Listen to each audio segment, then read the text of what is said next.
Hey, I'm Matt, and I want to make my first video game in Godot. I've been wanting to make a game in Godot for a little bit now, just as a way to teach myself some stuff, learn some skills as I go forward and try to make better games. I've made some failed projects before, and as much as I love putting months of work into something and then being like, oh yeah, I was dumb planning this out, I wanted to do some good planning and like some good practice and make a game before moving on to harder projects. So, I'm going to make something that is unheard of for a solo indie dev. I want to make a platformer, a 2D platformer. I know it's not original. Now, the way I am going to make it unique is theming. Theming is the sauce, it's the stuff. And I can't think of a better character to be in a platformer than my orange cat, Pepperjack. He is a menace to our society, and also, he is the center of my world. So, he's going to be our character today.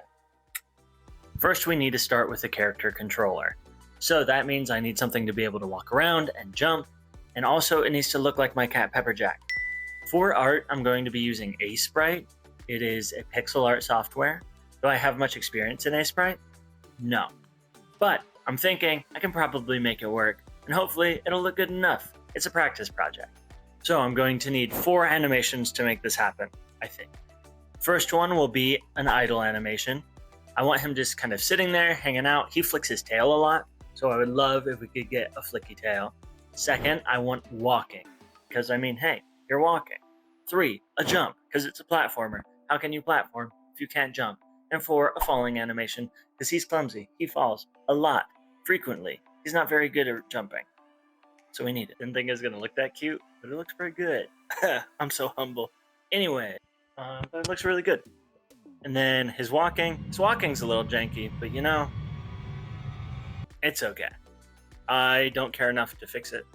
So it will be jank. And we love jank in this house. Embrace the jank. Embrace it. Okay, we have the animations, and he's hooked up to a character controller so we can press the buttons, make him move. Hey, it's a video game. I also added these floors. I'm not good at tiling. This was my first time trying to make tiled background, and it looks bad. And I didn't make enough of it, so like the size of them are weird, but it's fine. It's a practice. And you know, I practiced. Kaboom foam-tastic. Now that he's walking, I want some interactables so we actually have a reason to platform. So, first, I made these soda cans because I think they're a cute thing, and also their sole purpose is to be pushed off of ledges because he loves doing that. You put something you want on a table, he's pushing it off. That's his job. Cry about it. So, now we get to do the same thing. I think that's pretty fun. As well as I made TNT. He doesn't have experience with explosives, but I know he would be stoked if he had the chance. So you will be able to jump on the TNT and you fly in the air because it's a literal explosion. And I think that's really fun. I used this website for the sound effects. I don't remember what it's called. Everyone and their mom already talks about it and what it is. So yeah, use that website if you want some crunchy sound effects like I wanted. Now, every bit of this project is janky. All of the code is probably the worst way to do it, but GDScript kind of makes sense, so I can at least brute force my way through most of this stuff. Hey, the explosion go explode, so I'll take it. Also, the little sound effects, cute, love it. So once I had all of this put together, I made basically a mini level. It's not very good, and that's not really what I'm going for because I feel like level design cares so much more about maybe the story of what you're doing and more of the true design of the game. But this just being a test, I really just needed to make sure that I could like make jumps that require the skill set that you have and make it where knocking stuff off is possible, that kind of thing. So is it a good game? No. Is it going up on Steam? No, because it's bad. And that was the point. I was trying to learn, and guess what I did? I done learned a little bit about a thing or two. I also want to look at design in other games and maybe let that influence how I, make games in the future. So maybe if you stick around, you'll see some stuff like that.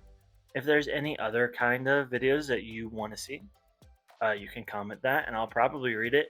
I don't know really how to read, but I'll figure it out for you. Hey, if you made it this far, thanks. You're really cool. You're a cool person. because I'm just learning, and I thought it would be cool to document my learning experience and also see if other people had ideas about the things I'm making or things I want to make, that kind of thing. So thanks for being here. You're really cool. If you want to watch more videos, you can subscribe, you can like, you can dislike if you want, but I don't want to know about it. And yeah, thanks. Bye.